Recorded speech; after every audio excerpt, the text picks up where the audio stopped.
भारत माता की जय।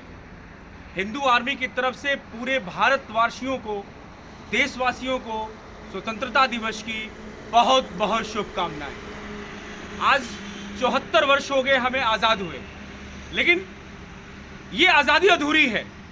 इसीलिए हिंदू आर्मी कहती है कि कैसे कहें कि देश आज़ाद है, कैसे कहें कि देश आज़ाद है। हम भारतवासी 130 करोड़ जो भारतवासी हैं वो आज 74वीं जो स्वतंत्रता दिवस है वो मना रहे हैं, लेकिन हम भी उनके साथ मना रहे हैं। लेकिन ये जो लेकिन शब्द है कहीं ना कहीं आ रहा है और लगता है कि कैसे कहें कि देश आज़ाद है। ये शब्द क्यों आ रहा है हिंदू आर्मी की तरफ से, इसको जानने की ज़रूरत है। मैं उस पर आता हूँ। भारत के प्रधानमंत्री लाल किले के प्राचीर से आज उनके संबोधन में बहुत सी ऐसी बातें आई जो बहुत उत्साहवर्धन करने वाली थी। जैसा कि उन्होंने कोरोना पे बोला कि 3 दवाइयाँ लॉन्च होने वाली हैं, उस पर टेस्टिंग चल रही है और भारत के सभी लोगों को वो जल्द से जल्द वो वैक्सीन उपलब्ध हो जाएगी और उस पर सफलता मिलेगी। चूँकि कोरोना काल चल रहा है, उसके बीच में पूरा वैश्विक जो महामारी है उस पर प्रधानमंत्री जी ने फोकस किया। प्रधानमंत्री जी ने एक बात और कही जो सुनने वाली है। उन्होंने कहा कि भारत की बेटियां फाइटर जेट प्लेन उड़ा रही हैं, फाइटर जेट प्लेन उड़ा रही हैं। मैं इस बात के लिए गर्व करता हूं कि हमारी मातृशक्ति फाइटर जेट प्लेन उड़ा रही है।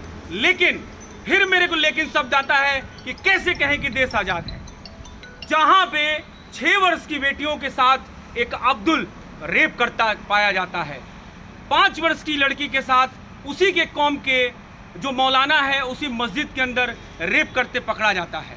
कैसे कहें कि देश आज़ाद है जब तक भारत की बेटियों के साथ इस तरह से रेप होता रहेगा, ये मौलाना, ये अब्दुल, ये रेप करते रहेंगे, हम कैसे कहें कि देश आज़ाद है। इसी तरीके से जिस तिरंगा आन बान शान है, जिसमें हमारे फौजी भाई भारत का हर एक व्यक्ति अपनी जान न्यौछावर करने को तैयार है, इस झंडे को पैरों से कुचलने वाले और राष्ट्रद्रोही मुसलमान इसी भारतवर्ष के अंदर रहते हैं, तो कैसे कहें कि देश आज़ाद है। उन्होंने 1947 में पाकिस्तान के रूप में अपना हिस्सा ले लिया, उसके बाद भी कब्जा जमाए भारत में बैठे हैं और अल्लाहू अकबर के नारे देकर वो जाकर बेंगलोर के अंदर पुलिस का पूरा थाना जला देते हैं, पुलिस वालों को मार देते हैं। तो कैसे कहें कि देश आज़ाद है। ये सारे क्वेश्चंस हैं।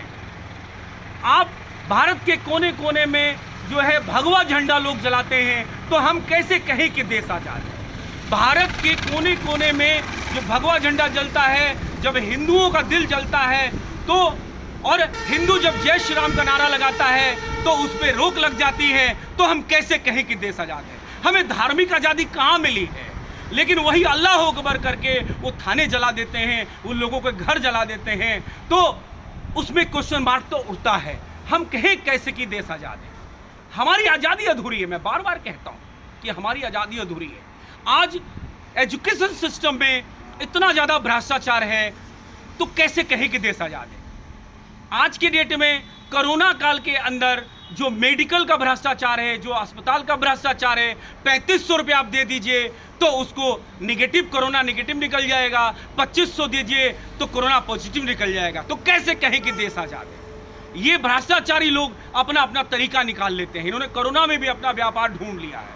इतना वैश्विक महामारी है, इतना निंदनीय कार्य लोग कर रहे हैं कि 2500 में निगेटिव रिपोर्ट और 3500 में पॉजिटिव रिपोर्ट। तो कैसे कहें कि देश आज़ाद है।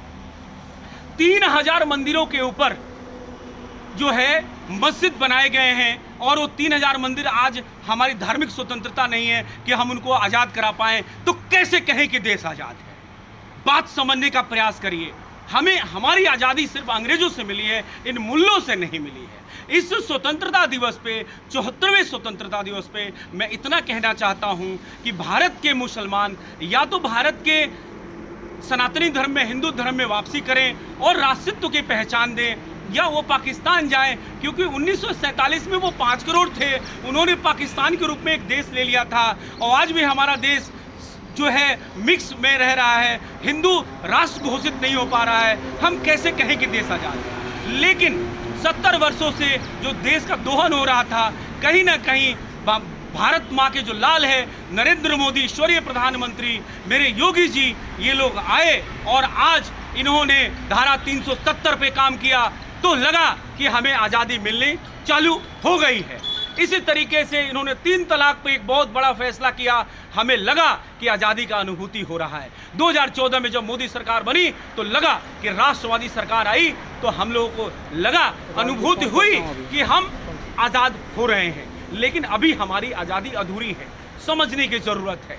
चाहे वो 370 हो, चाहे वो आपका इनका 3 तलाक का मामला हो, इसमें हमें सफलता मिली है, बहुत बड़ी सफलता मिली है। अब लगता है कि हम आज़ादी की तरफ बढ़ रहे हैं, लेकिन हमारी आज़ादी अधूरी है। हमें ये बात समझना पड़ेगा। श्री राम मंदिर बना, एक मंदिर, हिंदुओं का वहाँ पे जो है, वहाँ हिंदू राष्ट्र का जो नींव रखा गया वो सिर्फ राम मंदिर नहीं है, वो हिंदू राष्ट्र का नींव है। लेकिन जब तक अखंड भारत और हिंदू राष्ट्र नहीं होता तो कैसे कहें कि देश आजाद है?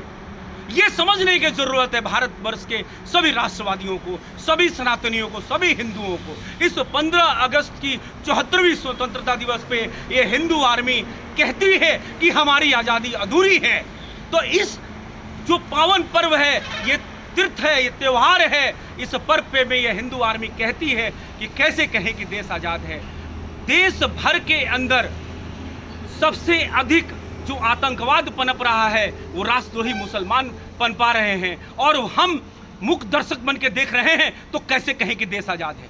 आज बॉलीवुड की फिल्म दाऊद इब्राहिम चला रहा है, पाकिस्तान में बैठ के ISI जो यहाँ पे कंट्रोल कर रही है, तो हम कैसे कहें देश आज़ाद है। फिल्मों में हमारा राम भगवान डिवोशनल जो भी धार्मिक गाने और गीत और फिल्में बंद हैं, तो कैसे कहें कि देश आज़ाद है। शिक्षा के अंदर इस्लामीकरण पढ़ाया जा रहा है, अल्लाह ही एक है, ईश्वर कोई नहीं है, अल्लाह के अलावा कोई नहीं है। हर किताब में, अंग्रेजी स्कूलों में, प्राथमिक शिक्षा में ईसाई पना भरा जा रहा है, ईसाई हमारे पर ठोका जा रहा है। तो हम कैसे कहें कि देश आज़ाद है। सिर्फ मेरे दोस्तों हमें यही कहना है कि इस पूरे भारतवर्ष के अंदर जब तक अब्दुल 6 वर्ष की बेटी का बलात्कार करता रहेगा तब तक हमारी आज़ादी अधूरी है। हम जब तक हमारा जौनपुर के अंदर जो है एक राष्ट्रद्रोही मुसलमान भगवा झंडा जलाता रहेगा तब तक हमारी आज़ादी अधूरी है। जब तक हमारी बेटी बहनों के साथ लव जिहाद होता रहेगा तब तक ये आज़ादी अधूरी है।